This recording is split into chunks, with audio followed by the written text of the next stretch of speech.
नमस्कार दर्शकों, कहानी संग्रह में आपका हार्दिक स्वागत है। दर्शकों, आज हम आपको गणगौर व्रत कथा बताएंगे। हम आपको बताएं इससे पहले अगर आपने हमारे चैनल को सब्सक्राइब नहीं किया तो प्लीज जल्दी से सब्सक्राइब कर लीजिए। दर्शकों, यह व्रत चैत्र शुक्ल पक्ष तृतीया को किया जाता है। एक समय भगवान शंकर नारद पार्वती को लेकर मृत्यलोक पर भ्रमण करने के लिए आए।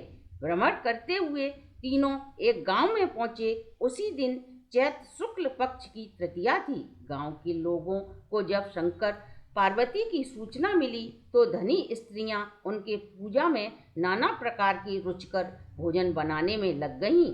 इसी कारण उन कुलवंती स्त्रियों को काफी देर हो गई। दूसरी ओर निर्धन स्त्रियां जैसे ही बैठी थीं वैसे ही थाल में हल्दी, चावल, अक्षत, जल लेकर शिव पार्वती की पूजा की। अपार श्रद्धा भक्ति से मग्न होकर उन स्त्रियों को पार्वती ने पहचाना और उनकी भक्त रूपी वस्तुओं को स्वीकार करें उनके ऊपर सुहाग रूपी हल्दी छिड़क दी। इस प्रकार मातेश्वरी गौरी से आशीर्वाद तथा मंगल कामनाएं प्राप्त कर वे औरतें अपने अपने घर चली गईं। तत्पश्चात कुलवंती स्त्रियां 16 श्रृंगार 56 प्रकार के भोजन सोने के थाल में सजाकर लाईं।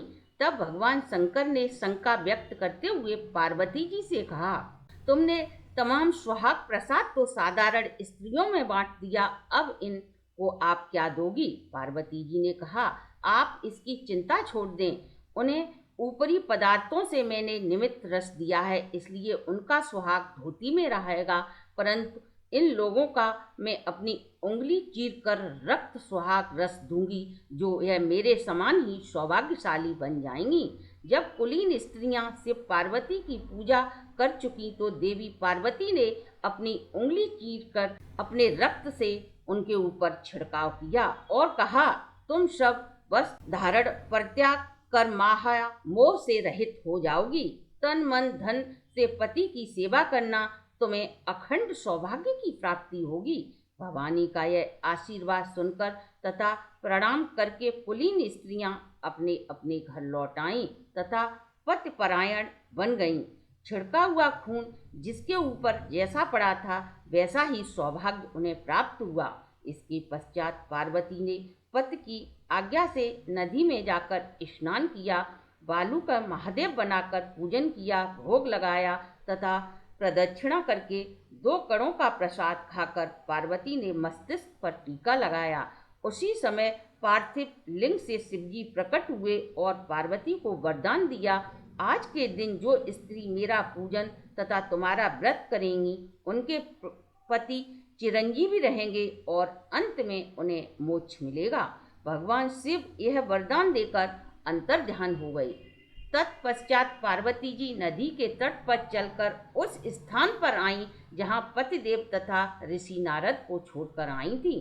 अतएव शिव ने विलंब का कारण पूछा तो इस पर पार्वती ने उत्तर दिया, मेरे भाई भावज नदी किनारे मिल गए थे, उन्होंने मुझसे दूध भात खाने का तथा ठहरने का आग्रह किया, इसी कारण हे नाथ मुझे आने में देर हो गई।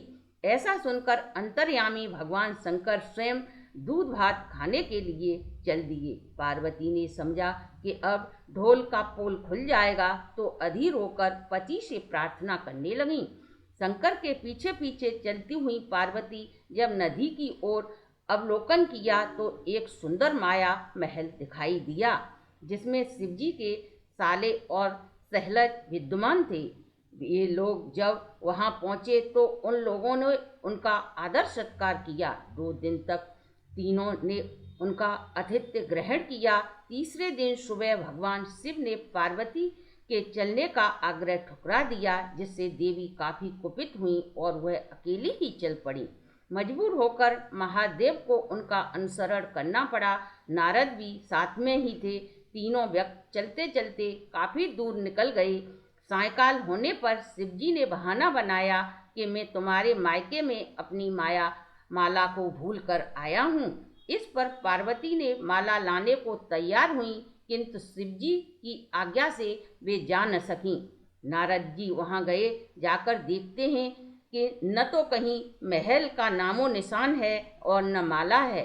वरन घनघोर अंधकार में नृशंस हिंसक पशु विचरण कर रहे हैं। इस अंधकारपूर्ण डरावने वातावरण को देखकर नारद बहुत आश्चर्यचकित हुए।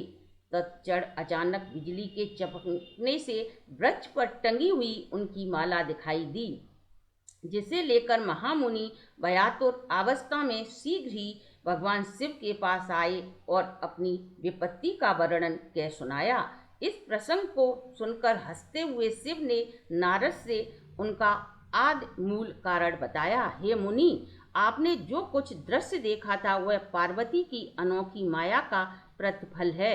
वे अपने पार्थिव पूजन की बात हम सबसे गुप्त रखना चाहती थी, इसलिए उन्होंने झूठा बहाना बनाया। फिर उसे सत्य करने के लिए उन्होंने अपने पतिव्रत धर्म से शक्ति से झूठे महल की रचना की, परंतु सच्चाई के लिए ही मैंने यह माला लाने के लिए तुम्हें दोबारा उस स्थान पर भेजा। ऐसा जानकर महर्षि नारद ने माता पार्वती के पतिव्रत प्रभाव से उत्पन्न घटना को मुक्त कंठ से प्रशंसा की। जहाँ तक उनके पूजा द्वारा बात छुपाने का सवाल है, वह भी उचित ही जान पड़ता है, क्योंकि पूजा छिप कर ही करनी चाहिए। मेरा ऐसा आशीर्वाद है कि जो स्त्रियां इस दिन गुप्त रूप से पति का पूजन कार्य संपादित करेंगी, उनकी समस्त मनोकामनाओं की पूर्ति होगी तथा उनके पति चिरंजीवी होंगे। क्योंकि यह पार्वती ने व्रत को छिपाकर किया था, इसी परंपरा के अनुसार आज भी पूजन के अवसर पर पुरुष उपस्थित नहीं रहते। दर्शकों, ये थी हमारी आज की वीडियो। अगर आपको अच्छी लगी हो तो आप हमारे चैनल को लाइक, सब्सक्राइब और शेयर करें।